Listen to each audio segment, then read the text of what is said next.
Всем привет, меня зовут Алина Федорова, добро пожаловать на мой канал. Сегодня мы будем говорить о психологии похудения. И в сегодняшнем видео я отвечу вам на вопрос, почему же у многих из вас не получается достичь тела своей мечты, не получается трансформировать свою фигуру так, как бы хотелось. И почему действительно у многих женщин, девушек, вся их жизнь превращается в бесконечную какую-то гонку, борьбу с самой собой, бесконечные диеты, срывы, тренировки, вес постоянно, то он уходит, то он приходит еще больше. Любая трансформация в нашей жизни, будь то трансформация тела, либо же развитие в карьере, либо в любой другой сфере жизни, в первую очередь начинается вот здесь, в нашей голове. Все зависит от нашего восприятия, от нашего мышления, от наших установок.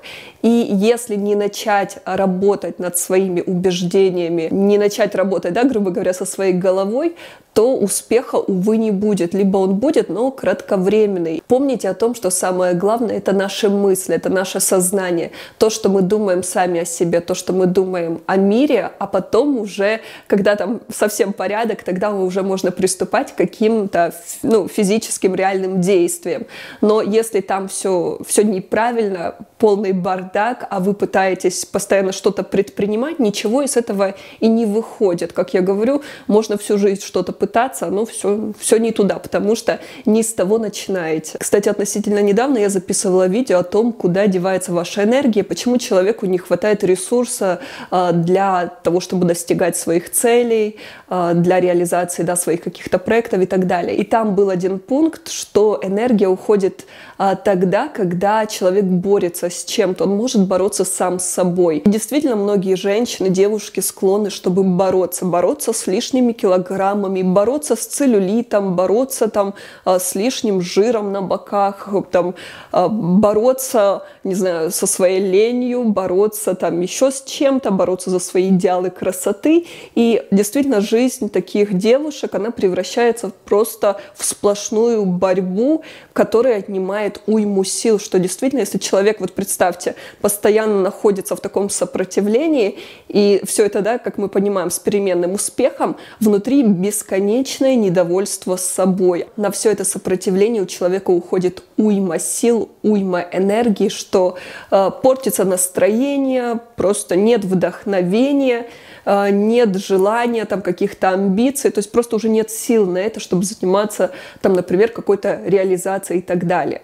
Конечно же, потому что человек сам себя съедает. Ребят, также хочу анонсировать, что у нас на платформе Wispens уже совсем скоро, 14 ноября, стартует марафон «Упругие ягодицы». Это самый любимый марафон наших пользователей, потому что результат просто невероятный. И результатом марафона будут не только красивые упругие ягодицы, но и в целом будет все тело подтянутым, потому что упражнения построены таким образом, что прорабатываются все мышцы вашего тела, но акцент все-таки будет на ягодице. Также вы внедрите в свою жизнь полезные привычки, которые позволят вам придерживаться правильного образа жизни даже после прохождения марафона. Итак, что вас ждет в марафоне? Это качественные видеотренировки, это план питания под ваш колораж, списки продуктов и фото к рецептам, индивидуальные консультации с психологом в чате, дополнительная лекция от нутрициолога, который расскажет, как перейти на правильное и вкусное питание, PDF-пособие о здоровом образе жизни,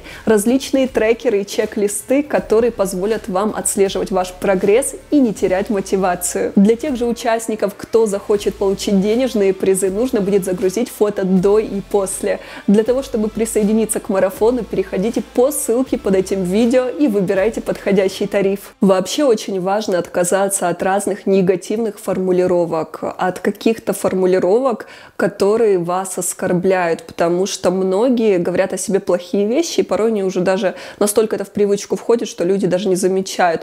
Ой, какая я глупая, какая я толстая, какая я жирная, некрасивая. Ой, у меня здесь целлюлит. Ой, как я ненавижу этот свой живот, либо ой, как я ненавижу эти бока, либо еще что-то.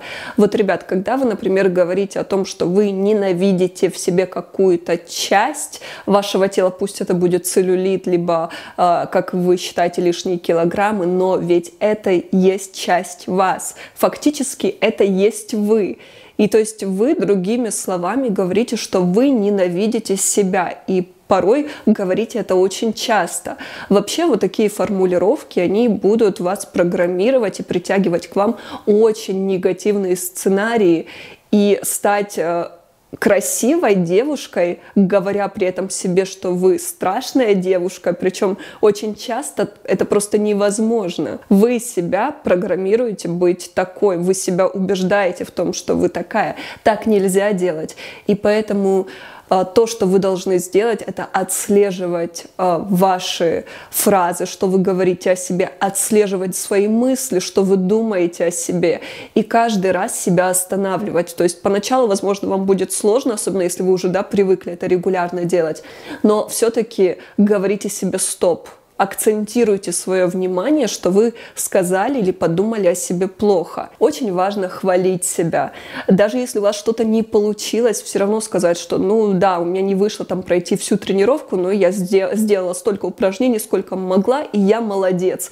Да, мне сегодня там было, например, плохо, но тем не менее я сделала там небольшую зарядку, либо я порадовала себя полезным ужином. Хвалите себя, обращайте внимание даже на какие-то мелочи приятные, которые вы делаете для себя и для своего тела. Принимайте комплименты от других, потому что многие девушки действительно склонны к тому, что им стыдно принимать комплименты. Почему это происходит? Потому что когда у человека низкая самооценка, когда он себя не считает красивым, талантливым и так далее, но когда ему другие говорят комплименты, говорят ему о том, что он красив, талантлив, человеку кажется, что это неправда, что ему врут, и у него от этого такая неловкость. Когда вам говорят комплимент, всегда благодарите, улыбайтесь с полной уверенностью, что это правда, что слова этого человека действительно отображают реальность. Также такая банальная вещь, как аффирмации, про которую я 300 раз вам говорила, но она работает.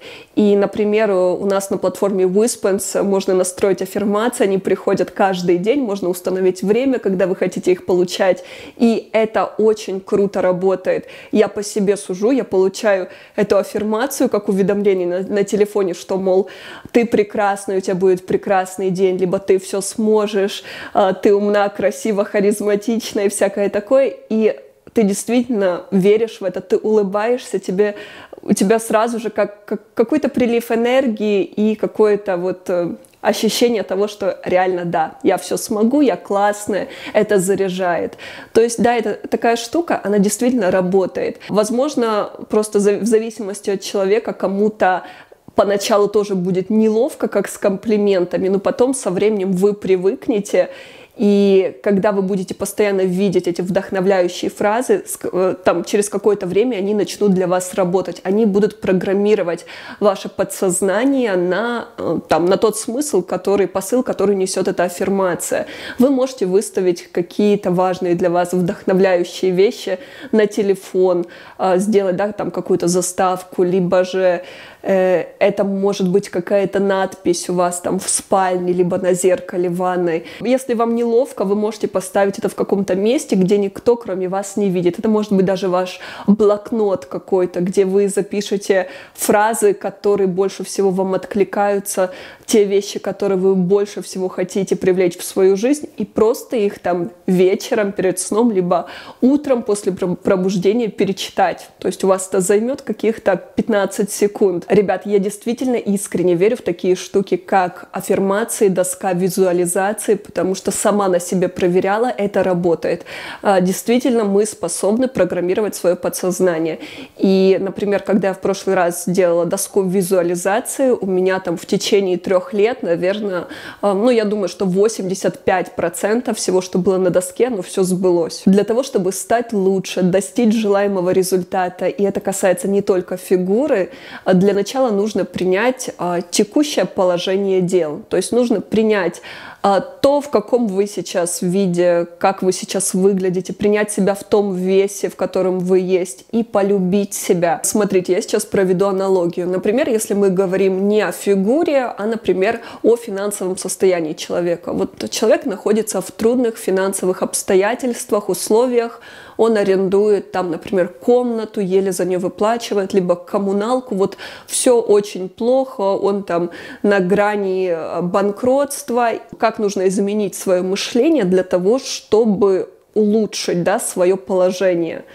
Нужно тоже принять свое состояние, свои обстоятельства, как они есть. Что это значит? Это не значит, что нужно смириться с тем, что ну вот у меня нет денег, я живу так плохо и вот так буду жить, это окей, это прекрасно. Нет, это не так работает. Нужно просто принять этот факт, нужно перестать роптать на судьбу, не жаловаться, не говорить там вслух и думать о том, что, Боже, как все плохо, этот мир ужасен, я так ужасно живу, у меня нет денег, и постоянно по 10 раз на дню повторять, что у вас нет денег, у вас, кстати, их тогда никогда не прибавится. Нужно начать благодарить, просто сказать, что, Боже, благодарю, что у меня есть просто крыша над головой, я благодарю, что все-таки у меня есть это, и найти в своем положении что-то все-таки хорошее. И только из этого состояния вы можете уже предпринимать какие-то шаги по изменению, улучшению вашей жизни.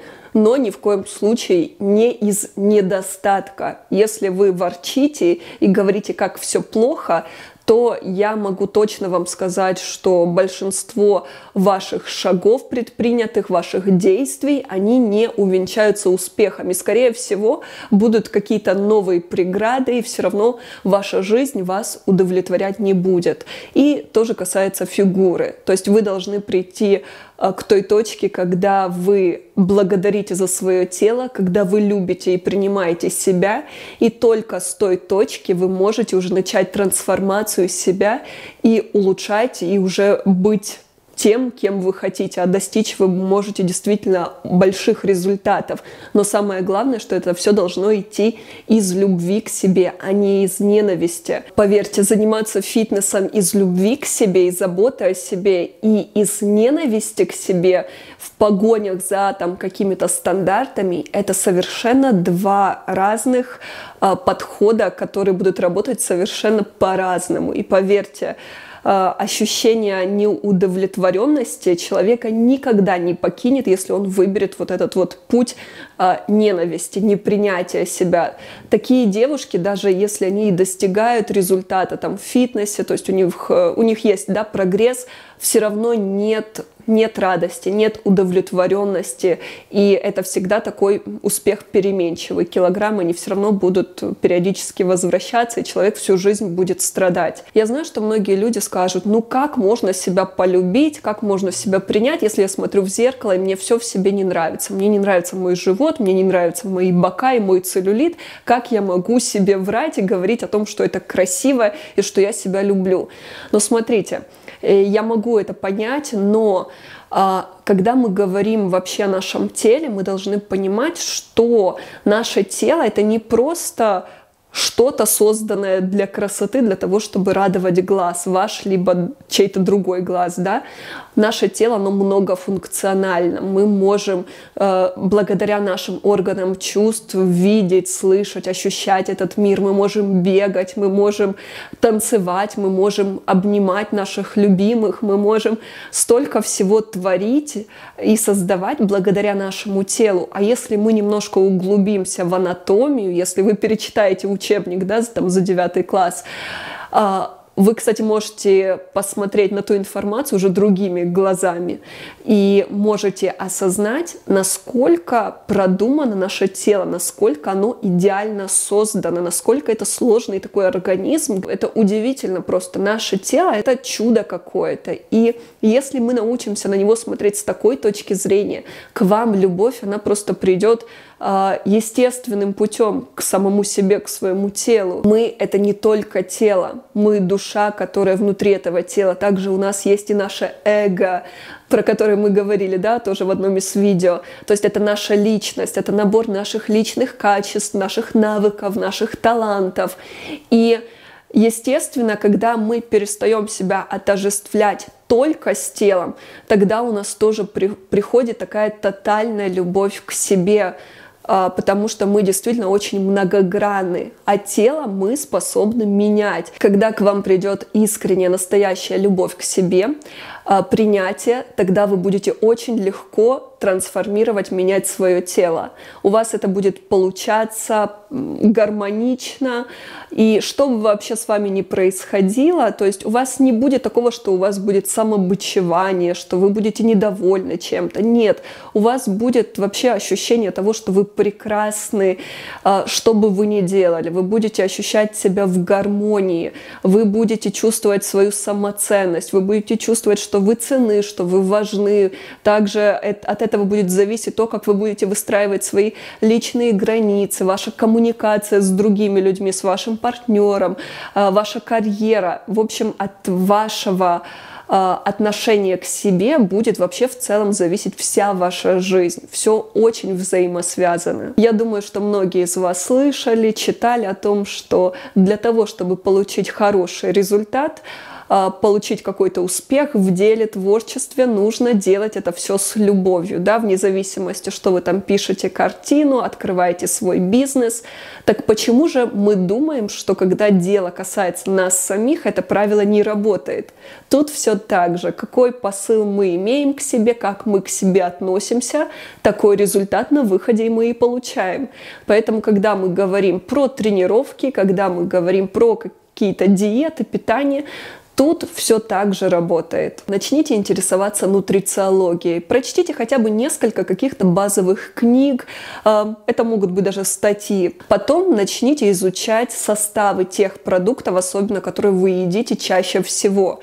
И смотрите, тут все сложится в единый пазл, когда у вас будет любовь, принятие к себе, когда у вас будет информация о том, как работает ваше тело и из чего состоят те продукты, которые вы употребляете, и тут же у вас будут, поверьте, ого-го, какие осознания, и у вас совершенно изменится ваше мышление, и у вас произойдет переоценка, вы действительно осознаете, что мы есть то, что мы едим, и когда вы не будете покупать, например, какой-то бургер, какой-то фастфуд, там пиццу, вы не будете это покупать не потому, что вы себя ограничиваете, как вы раньше рассуждали, ой, вот я не куплю себе шоколадку, но так хотелось бы, и вот, мне нельзя, да, у вас уже будет не такая позиция жертвы. Вы скажете так, я себя настолько люблю, я настолько люблю свое тело, что я этот мусор в себя никогда в жизни не впихну. Нет, это прям фу-фу-фу.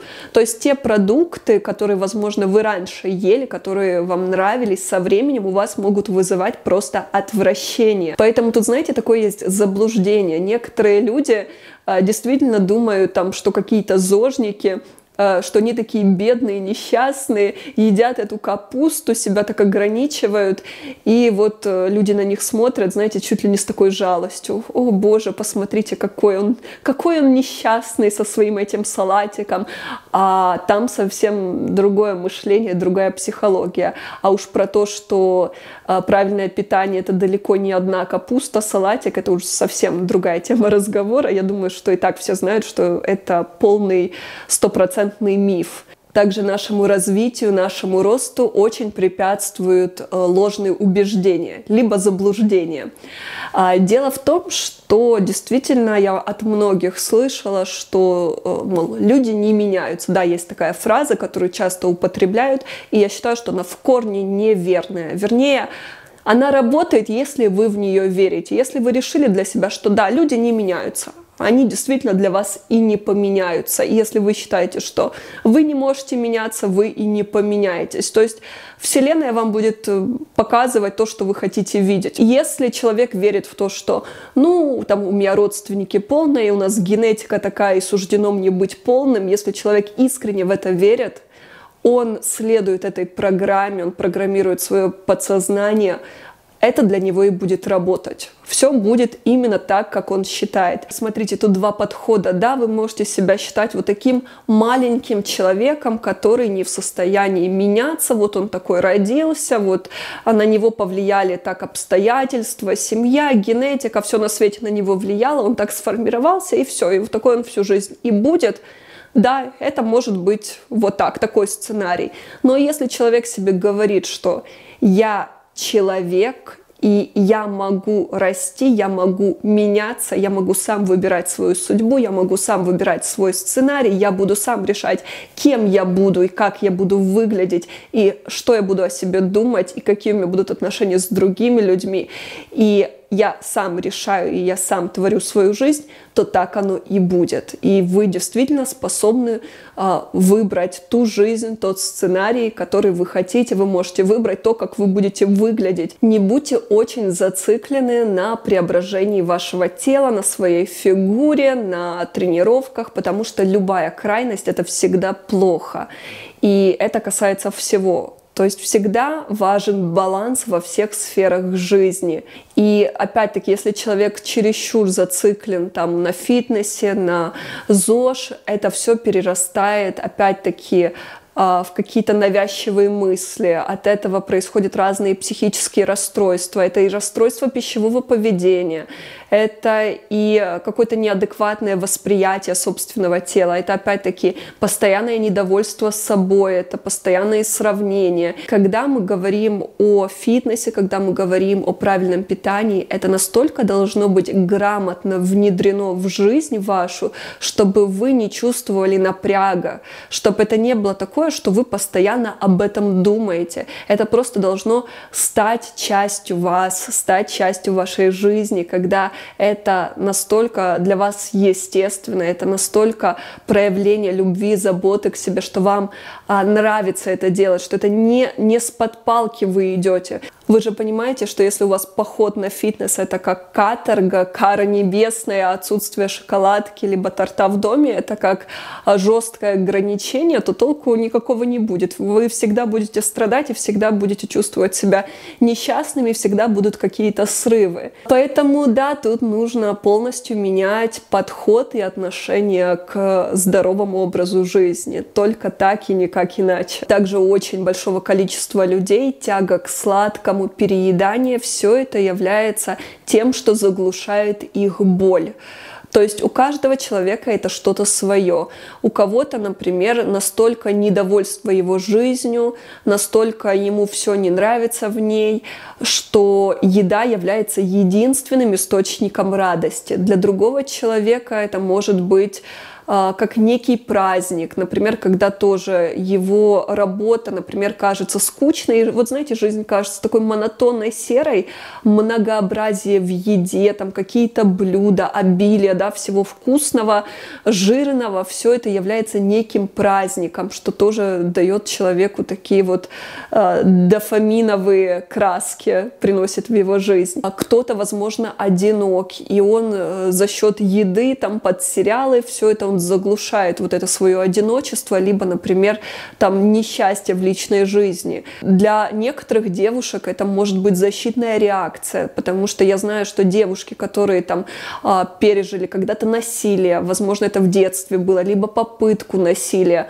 у них это глубокая травма, и потом девушка может все это заедать едой. Но опять-таки я не говорю за всех, это очень индивидуально, у кого-то обратная реакция, кто-то наоборот ничего не ест. Так вот, я знаю, что есть девушки, которые, например, на подсознательном уровне хотят быть непривлекательны для мужчин, потому что они их боятся. Девушка как бы специально набирает все эти лишние килограммы для того, чтобы не выглядеть привлекательно и, наоборот, не быть в этих вот современных стандартах красоты. И причем человек может даже этого не осознавать. Это может быть на подсознательном уровне. Иногда бывают такие травмы, которые были там вообще в очень раннем детстве, и человек их даже не помнит, но травма есть, и есть вот это вот последствие негативное, которое работает у него всю жизнь. И многие люди докапываются до этого всего только на приеме там уже у психотерапевта, у психолога. Если мы сейчас не говорим о какой-то глубокой психотравме, то большинство вещей человек может и сам проработать. Просто достаточно проводить самоанализ, находить причинно-следственные связи в своей жизни, думать, какой у вас есть недостаток чего в вашей жизни, что вы можете компенсировать этой едой. И, естественно, если человек поймет, осознает, он может это подкорректировать. Заедание эмоций — это очень распространенная проблема, она у многих людей, поэтому просто попробуйте проанализировать свою жизнь, и, возможно, вы тоже в себе это откопаете. Ребят, на этом все. Я очень надеюсь, что видео было для вас полезным. Если да, ставьте лайк, а мы скоро увидимся. Пока!